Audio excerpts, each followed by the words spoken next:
Hello students, let's read this question. So the question is, which of the following sample of reducing agent is or are chemically equivalent to 25 milliliter of 0.2 normal KMnO4 to be reduced to Mn plus 2 in water. So basically हमें इसमें बताना है कि इन options में से कौन से options 25 ml of 0.2 normal KMnO4 के साथ केमिकली इक्विवेलेंट होंगे. ओके, तो की कॉन्सेप्ट की अगर हम बात करें तो सिंपली यहाँ पर मिली इक्विवेलेंस वाला कॉन्सेप्ट लगेगा.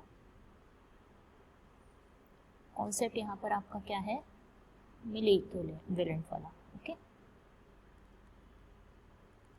सो सिंपली हमें वन बाय वन सारे ऑप्शंस में मिली इक्विवेलेंट कैलकुलेट करने हैं. सबसे पहले हम KMnO4 के लिए यहाँ पर कैलकुलेट कर लेते हैं.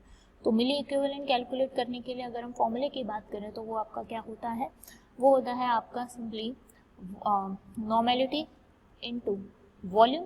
अगर आपको नॉर्मेलिटी और वॉल्यूम गिवन है, इसके अलावा अगर हमें वॉल्यूम मोलैरिटी और वॉल्यूम और मोलैरिटी गिवन है तो उस केस में हमारा फॉर्मूला हो जाता है molarity into volume into n factor.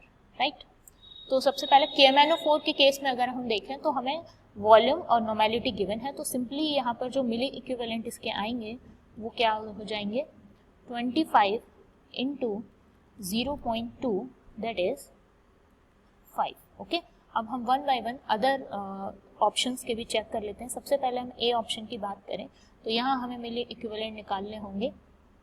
तो इस केस में क्या हो जाएगा, 25 ये आपका वॉल्यूम दिया हुआ है इंटू मोलैरिटी दी है 0.2, और अगर हम इसके एन फैक्टर की बात करें तो वो आपका होता है 1. Okay, so it comes out to 5. Now B option की अगर हम बात करें तो यहाँ जो मिली इक्विवेलेंट है उसके लिए हमारे पास वॉल्यूम दिया हुआ है 50, मोलैरिटी दी है 0.1, और जो इसका एन फैक्टर होता है दैट इज 2. तो जो आंसर आएगा दैट इज 1.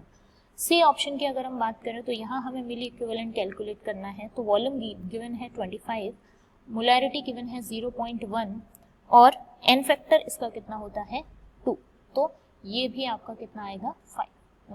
डी ऑप्शन की अगर हम बात करें और इसमें हमें मिली इक्विवेलेंट कैलकुलेट करना है तो 25 इंटू 0.1, और यहाँ पर भी Sn प्लस 2 से किस में कन्वर्ट हो रहा है, प्लस 4 में. तो जो इसका एन फैक्टर है that is also 2, so it comes out to be 5.